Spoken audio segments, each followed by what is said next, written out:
6월 2주차 주간 주변국 동향입니다. 먼저 북한입니다. 북한은 김정은이 핵물질 생산 시설을 현지 지도한 사실을 공개하며 핵무력 증강 노선을 재확인하였습니다. 북한은 핵물질 생산 능력이 크게 증가했다고 주장하며 핵전력 확대 의지를 과시하였습니다. 북한은 러시아와의 전략적 협력을 지속해서 확대하고 있습니다. 북한 국가정보기관 고위 인사가 러시아 국제안보포럼에 참석하였으며 양국 간 정치 군사 교류가 활발히 이루어지고 있습니다. 북러 협력은 우크라이나 전쟁 이후 사실상 전략 동반자 수준으로 발전하고 있습니다. 한편 북한 내부에서는 사상 통제와 사회기강 확립 활동도 지속되는 것으로 알려졌습니다. 다음은 미국입니다. 미국은 이란 핵 문제 해결을 위한 외교적 압박과 군사적 억제를 병행하고 있습니다. 미국은 국제원자력기구 IAEA를 통해 이란 핵시설에 대한 추가 검증과 고농축 우라늄 문제 해결을 요구하고 있습니다. 정부는 이란과의 협상 가능성을 열어두면서도 미국인 피해가 발생할 경우 강경 대응할 것이라는 입장을 유지하고 있습니다. 동북아와 관련해서는 미국 내 전문가들 사이에서 전시작전 통제권 전환 논의가 다시 제기되고 있으며 북한 핵 위협과 확장 억제 문제를 연계하여 검토해야 한다는 주장이 나오고 있습니다. 일본입니다. 일본은 방위력 증강 정책을 지속해서 추진하고 있습니다. 이에 대해 러시아와 중국은 일본의 군사력 확대를 비판하고 있으나 일본은 자국의 조치가 방어적 성격임을 강조하고 있습니다. 중국 해군 항공모함 랴오닝함 전단이 필리핀 동쪽 해역에서 활동하자 일본 해상자위대는 이를 집중 감시하였습니다. 일본 정부는 중국의 군사활동 확대와 북한 핵미사일 위협을 근거로 방위 예산 증액과 반격 능력 확보를 지속해서 추진하고 있습니다. 이어서 중국입니다.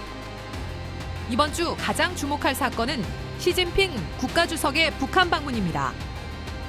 시진핑 주석은 김정은 위원장의 초청으로 북한을 공식 방문하여 양국 정상회담을 개최하였습니다. 이는 약 7년 만에 이루어진 시진핑의 방북으로 평가됩니다. 중국은 최근 북한과 러시아의 군사 협력이 급격히 심화되는 상황에서 북한에 대한 영향력을 재확인하고 북중 전략 협력 관계를 재정비하려는 의도를 보이고 있습니다. 중국은 동시에 남중국해와 대만 해협에서 군사 활동을 지속하고 있습니다. 랴오닝 항모전단은 필리핀 동쪽 태평양 해역에서 대규모 함재기 훈련을 실시하였으며 대만 문제와 관련한 군사적 압박도 계속되고 있습니다. 경제 분야에서는 중국의 대외 무역이 회복세를 보이며 일부 국가와의 무역 수지가 개선되는 모습을 보이고 있습니다. 마지막으로 러시아입니다. 러시아와 우크라이나 전쟁은 여전히 소모전 양상으로 지속되고 있습니다. 러시아는 우크라이나 주요 기반 시설에 대한 공습을 이어가고 있으며 우크라이나 역시 러시아 후방의 군사시설과 에너지 시설에 대한 드론 공격을 확대하고 있습니다. 전선에서는 뚜렷한 돌파구 없이 장기전 양상이 고착되고 있으며 양측 모두 상당한 인적 물적 소모를 겪고 있습니다. 러시아는 북한과의 군사 협력을 확대하는 동시에 중국과의 전략적 협력도 지속해서 유지하고 있습니다. 종합평가입니다. 금주 동북아 안보 환경의 핵심 특징은 북중 러 전략축의 재조정과 미국의 다중전선 대응 부담 증가로 요약할 수 있습니다. 가장 중요한 사건은 시진핑 주석의 방북입니다. 이는 단순한 우호 방문이 아니라 최근 북한과 러시아의 군사 협력이 급속히 심화되는 상황에서 중국이 북한에 대한 영향력을 재확인하고 전략적 주도권을 유지하려는 움직임으로 평가됩니다.